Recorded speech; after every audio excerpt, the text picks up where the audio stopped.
Bom, vocês fizeram um livro aqui que conta um pouco da história do surgimento do Instituto de Psicologia e também da Faculdade de Filosofia, Ciências e Letras, isso, da Universidade de São Paulo, e deram o nome de Aglete, o Palacete e a Universidade de São Paulo.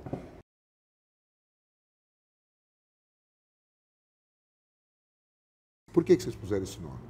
Porque a Universidade de São Paulo ela foi criada junto com a Faculdade de Filosofia, que era um centro agregador de todas as unidades já existentes e das novas criadas, né?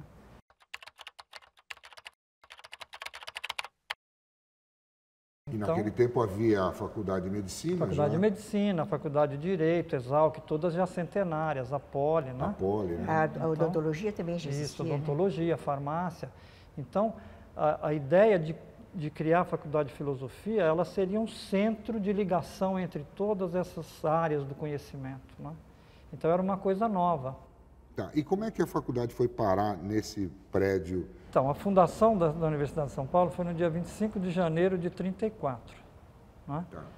E, então, quando se propuseram criar essa faculdade, você não tinha professores, não tinha espaço físico, não existia nada. As outras faculdades já tinham suas áreas, né? Então, a Faculdade de Medicina tinha sido recém-inaugurado aquele prédio, né, da Avenida Doutor Arnaldo, e não estava totalmente ocupado. Tinha alas que estavam completamente vazias. Então, a ideia era usar o espaço existente da Faculdade de Medicina, estabelecer os cursos, iniciar os cursos e depois pensar numa sede própria, né? E por que acabou chegando aqui no Palacete? Ah. Quem que me conta essa história? Não, acho que a professora Vitória, porque aconteceu tudo com o curso de Química. O que foi que aconteceu? Aconteceu o seguinte, o curso de Química tinha um laboratório só, de 9 por 4 metros quadrados. Então, no primeiro ano tudo bem, tinha 40 alunos matriculados, mas nem todos aguentaram o ritmo difícil e no fim ficaram menos, né? Mas, de qualquer jeito, no ano seguinte já chegaram mais alunos. E no terceiro ano mais, e todos no mesmo laboratório. E o curso de Química era totalmente baseado em trabalho diário no laboratório individual. Então, não dava para comportar com a qualidade que os professores alemães fundadores queriam.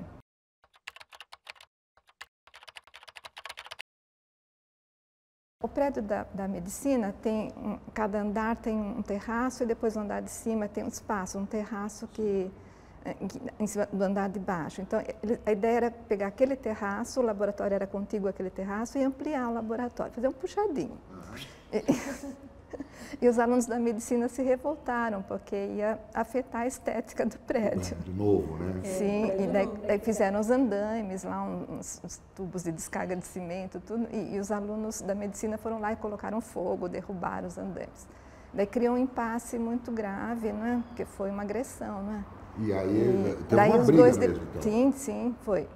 E daí os dois diretores pediram demissão, o da Faculdade de Filosofia e da Medicina. Nessa época, Ernesto de Souza Campos estava em São Paulo. Ele se formou em Medicina na Poli. Ele era engenheiro e médico pela USP. E ele aceitou a incumbência de ser diretor por um ano para conseguir a sede. Daí ele conseguiu a transferência, primeiro, de parte da faculdade, que estava na Medicina, para um prédio que era uma mansão, a sede de uma chácara chamada Chácara Velha, de Souza Queiroz, né? E esse prédio, essa mansão, ficava onde é agora a Biblioteca Mário de Andrade. O prefeito emprestou por 6 meses para funcionar a escola lá enquanto compravam outra sede. E daí o Souza Campos conseguiu os móveis emprestados da Secretaria de Educação e colocou para funcionar tudo no dia previsto, a data prevista de início de aulas, né? Então ele procurou 3 opções e levou para o governador. E esse da Aglete era uma das opções. E aí se instalou vieram então, quem que saiu da medicina? Os que não precisavam de laboratório. Então eram as áreas da humanas, né? E administração. E na medicina continuaram os que precisavam de laboratório, quer dizer, a história natural e a química. E então, os primeiros que foram para o Palacete, quer dizer, os primeiros gletianos, são os das áreas humanas e administração. Então foi o Ernesto de Souza Campos, ele instalou o escritório dele lá no Palacete, né, e o Palacete ainda tinha toda aquela aura de uma residência muito fina, muito bonita. Quem conta essa história? Que era uma residência de um George Street? George Street. Uhum. Como é que era isso? A história do casarão é o Carlos que fez. O capítulo 1, né? A história do casarão é do Carlos. Conta a história do casarão. O George Street, ele tinha um monopólio de uma fábrica de sacos de juta para exportar café. Então, o Campos Elíseos, que é onde está localizado o Palácio Campos Elíseos, o Palacete da Glete, era um bairro aristocrático da cidade, né? Foi o primeiro bairro planejado da cidade de São Paulo. Com a crise de 1929, todos esses industriais entraram em falência, inclusive o George Street, né? E eles perderam tudo que tinham, né? Então, eles foram se desfazendo das suas obras de arte, das suas casas, né?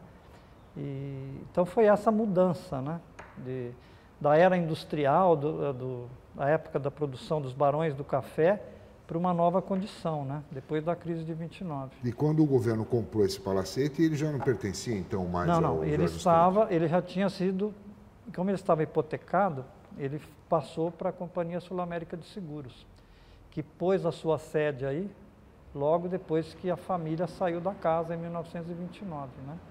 Então, eles ficaram até 1937, quando venderam a casa para a Universidade de São Paulo. Então, era uma situação um pouco estranha, porque era uma residência que você tinha que adaptar para uma faculdade, né? Mas a importância dele, histórica, dentro da universidade, é que foi o primeiro prédio próprio da Faculdade de Filosofia. Onde é que a psicologia entra aqui? A história da psicologia começou com o professor César Arnes, né? Professor titular, né? Que era professor titular aqui do Instituto. A ideia mesmo, né, anterior ao livro, começou com uma exposição. A exposição do Palacete para resgatar parte da memória da psicologia, como uma iniciativa do Centro de Memória, que o professor César era o coordenador do Centro de Memória. A Neuza, né, já tinha essas fotos, né, com a família Street. Eu tinha contato com a família do George Street. Tinha contato com a família. E aí você trouxe as fotos para a exposição? Fotos todas para a exposição, foi uma exposição muito bonita, que geraria um catálogo, teria que ter um catálogo, né? A ideia da exposição partiu da Neuza, que, né, em conversa, né, conversou com o professor César, né, por e-mail, depois de alguns anos, né, que nós conseguimos realizar a exposição. O meu envolvimento porque eu trabalhava com o professor César no Centro de Memória, né, continuo trabalhando.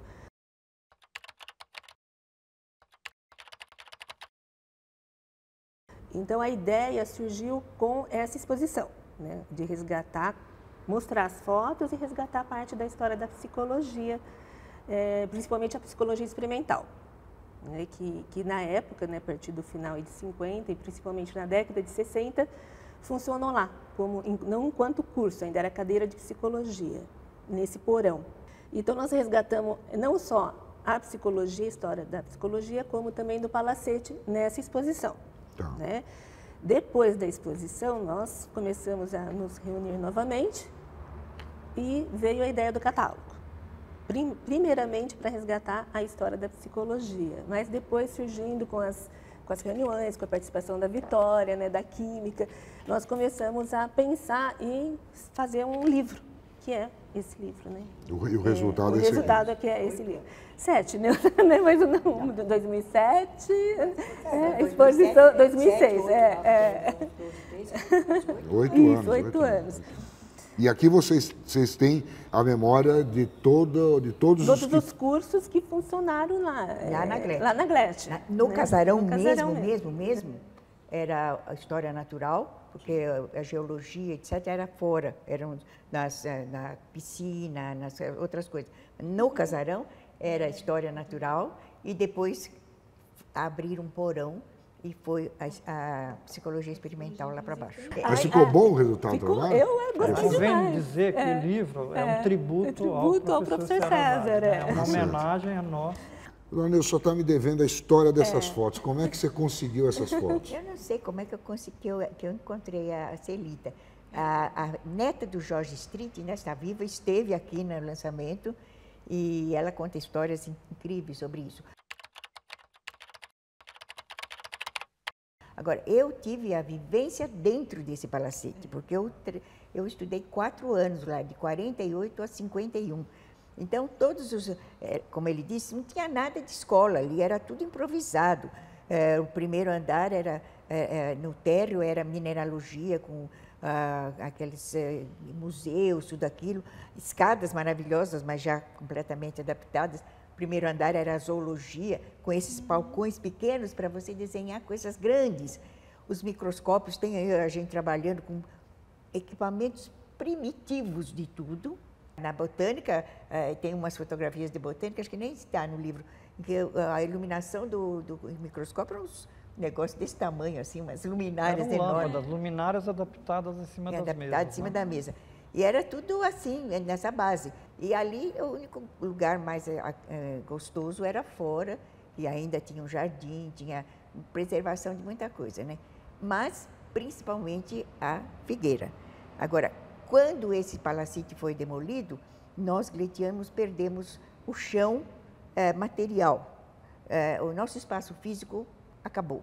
Qualquer estudante de medicina pode voltar ao seu local, pode relembrar pelas paredes, etc. Nós não temos isso. Quem estudou lá não tem mais isso. Não tem mais isso. Mas, por sorte, ficou a figueira. Então, a gente se ligou na figueira, porque é a única coisa que ficou. E que você, conta um pouquinho da história dessa figueira. A figueira onde vocês se reuniam. Ela foi mais importante em termos de reunião para a turma de geologia que ficou. Como eu escrevi aí no livro, nós éramos, minha turma era de 5 só, éramos 4 mulheres e um homem só. E a gente não voltava lá para a Glete de noite, depois das aulas, já era lugar feio. Então, a atividade social não existia para a gente, era durante o dia só. Os geólogos não, eram quase todos homens, já ficaram mais adiante, e eles curtiram muito mais a figueira. E ainda tinha o palacete. Então, para mim, só ficou a figueira. Eu não encontrei meu amor na figueira, devia ter encontrado, porque daí completava a história da figueira. Eu gostaria muito de ter encontrado, porque ia completar a figueira mais essa parte, né? Mas não foi. Mas ela sempre significou. E depois que eu reencontrei, depois em 2000 praticamente, 2003, é que ela teve uma função muito grande, porque me trouxe a memória toda. E aí não larguei mais dela, tem um capítulo, é a luta pela figueira. Para preservá-la, ali onde ela está. Para preservar, ela não está ainda como tombada, ainda está o processo de tombamento. Ah, mas está encaminhado um processo assim, de tombamento. Está encaminhado o processo, já fizemos uma observação pelo IPT para ver se ela tem vitalidade para ser conservada. Até o corpo de bombeiros entrou na dança, porque a gente precisava subir na árvore e precisava do bombeiro para ajudar, né? Essa figueira veio da Austrália e então os frutos não germinam, porque não existe aqui o polinizador natural, que era uma vespinha que ficou lá na Austrália. Os geólogos foram os primeiros que tiveram a ideia de... Eles formaram um grupo na internet, quando começou aquele Yahoo, não é? Eles formaram um grupo tentando resgatar a memória do tempo de estudante. E eles tiveram a ideia de tirar uma muda e plantar aqui na cidade universitária. E eles trouxeram, está plantada aqui no Instituto de Geociências. Então, e quando eles plantaram, foi no Dia do Geólogo, em 2003, né? A Neuza eles convidaram todos os que estudaram na Glete e conseguiram ser localizados.